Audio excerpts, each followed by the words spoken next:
everybody. We're back here, and we have Dale Shillington, Pastor Dale, in the room with us down here at Band of Brothers. And we just want to get to know you a little bit better, a member of our family. And you're recent to Church on the Rock, but you're not at all recent to the state. You've been in the state doing ministry for 27 years, been in pastoral work for 42 years, just 1 year more than I've been alive, brother. So seasoned veteran, married to Frankie, numbers of children and grandchildren, and 3 children and 10 grandchildren. 10 grandchildren, moved to the Valley a while back. And we asked you to come on staff here, and you've been a huge blessing, so thought everybody should get in on that just a little bit. But tell us, when we asked you to come on to Church on the Rock, I mean, what was the thing that got you excited about coming on staff and serving here? Well, it goes back to 2014. We were finishing up our ministry in Eagle River and praying about what next. There was options in the lower 48 in Canada, and we're praying about what our ministry should look like, and the Lord would not release us from Alaska. Wow. So he actually drew us to purchase property in Point Mackenzie and put a calling on our heart for the Mat-Su Valley. And then for the next 5 years, our ministry was in South Anchorage, leading life group ministry at Cornerstone Church, but never could release the fact that we should be in the valley. So I was just crying out to the Lord, yeah. Lord, what's life's supposed to look like? And every day I would drive by the Church on the Rock, yeah. And even when they did the church start at Joe Reddington High School, I'd see the sandwich, yeah. signs out, yeah. there, and would praying for Church on the Rock, and the Lord just put the pieces together. Church on the Rock in my heart, and I found myself often just stopping in the parking lot at the church and praying about it, and it's a long story, but the miraculous door that opened, and it's just a wonderful marriage, I think. So we've hired you as the associate at Wasilla, Pastor Wampa, working with them, those guys, Joel, Paul, all that kind of stuff. But what are some of the things that you oversee, that you do for those of you who haven't had a chance to really meet you or be a part of that ministry?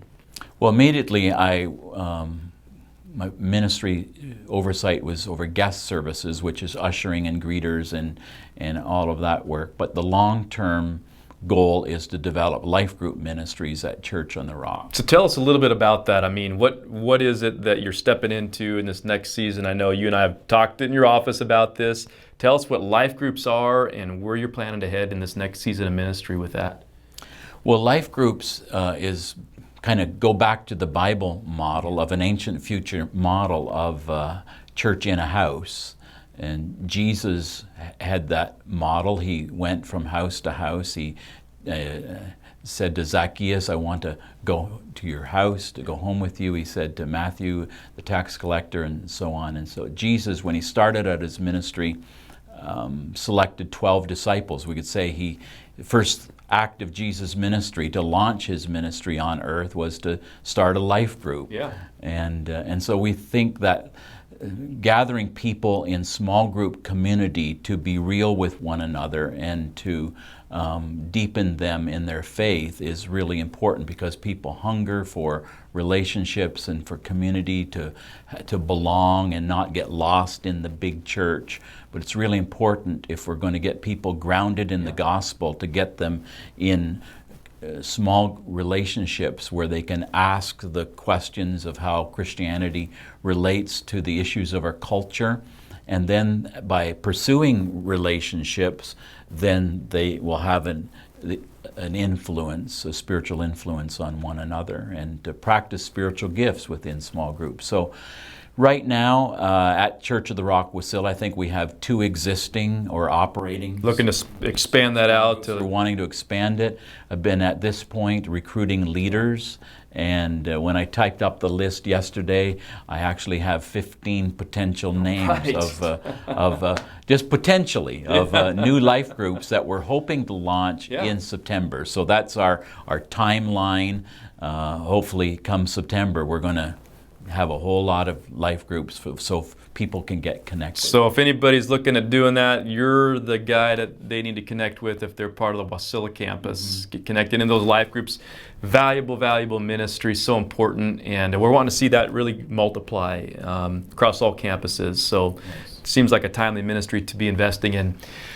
Well, we want to thank you for being with us, and Dale, thank you for being with us this morning. It's time for us to get into that live service in Wasilla. We hope you have a great online experience this morning with us. Please leave your comment. Let us know where you're tuning in from. But right now, we're going to get in on Pastor Jonathan Walker as we kick off a new series called Naked and Unafraid.